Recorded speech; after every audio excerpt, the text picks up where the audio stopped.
ধর্ম হচ্ছে এমন এক দর্শন ও বিশ্বাস যা মানুষকে আলোর পথের সন্ধান দেয়, হৃদয়ের অন্ধকার দূরে ঠেলে জ্যোতির্ময় করে তোলে মনপ্রাণ। কিন্তু ধর্মের প্রতি আনুগত্য সম্পর্কে আমাদের অনেকেরই ধারণা কম, অথচ কিছু তারকারা ধর্মের পথ অনুসরণ করে জীবনের সফলতার চরম শিখর আহরণ করেছেন। যারা কিনা ব্যক্তিগত ক্যারিয়ারকে করেছেন সমুজ্জ্বল, ছাড়িয়ে ছাপিয়ে গেছেন নিজেদেরকেও। শুধুমাত্র ধর্মের পথে চলে ক্রিকেটের 22 গজে এক একজন বনে গেছেন মহাতারকা, যাদের তালিকায় প্রথমেই রয়েছেন সাইদ আনোয়ার। সাইদ আনোয়ারকে শুধু পাকিস্তানের নয়, বিশ্ব ক্রিকেটে বাহাতি ব্যাটসম্যানদের আদর্শ ভাবা হয়। মেয়ের মৃত্যুর পর শোকে মুহ্যমান হয়ে পড়েন এই তারকা। এরপর জীবনে প্রথমবার ধর্মের পথে শান্তির সন্ধান পেয়েছিলেন। তারপর থেকে তাবলিগ জামাতের মাধ্যমে ইসলাম প্রচার প্রসারের কাজ শুরু করেন। টঙ্গীর বিশ্ব ইজতেমায় প্রতি বছর নিয়ম করে হাজির হন এই আইডল ব্যাটসম্যান।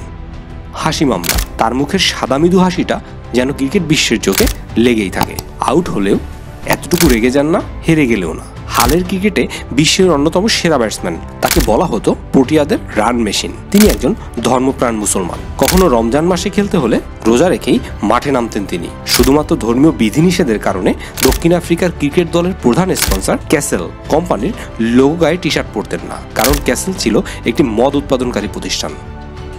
আর ইনজামামুল হকের কথা তো আমরা সবাই জানি। পাকিস্তান ক্রিকেটে তাকে বলা হয় খুঁটি ব্যাটসম্যান।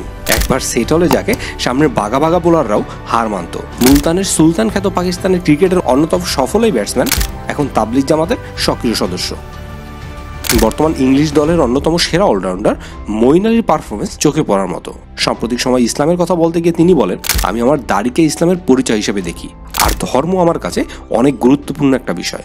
কোরআন আমার জীবন বিধান। পাকিস্তানের বংশোদ্ভূত আদিল রশিদ ইংল্যান্ড ক্রিকেট দলের হয়ে খেলছেন বেশ কিছুদিন ধরে। দলে স্থান লাভ ও অভিষেক হওয়ার পর তেমন কঠোর ইসলাম পালনকারী না হলেও সম্প্রতি ইসলামিক নিয়ম কানুন মেনে নিজের জীবন পরিবর্তন করে নিয়েছেন তিনি। কোরআন তার জীবন পাল্টে দিয়েছে বলে মনে করেন তিনি। এছাড়া মোহাম্মদ ইউসুফ, মুস্তাক আহমেদ, সাকলাইন মুস্তাক, ইমরান তাহির কিংবা সরারদি শুভদের মাঠ কিংবা মাঠের বাইরে কঠোরভাবে ইসলামের বিধিবিধান মানতে দেখা যায়। ভিডিওটি ভালো লাগলে আমাদের এই নতুন ইউটিউব চ্যানেলটিকে সাবস্ক্রাইব করতে ভুলবেন না। আহমেদ আমান, দ্য ক্রিক টাইমস।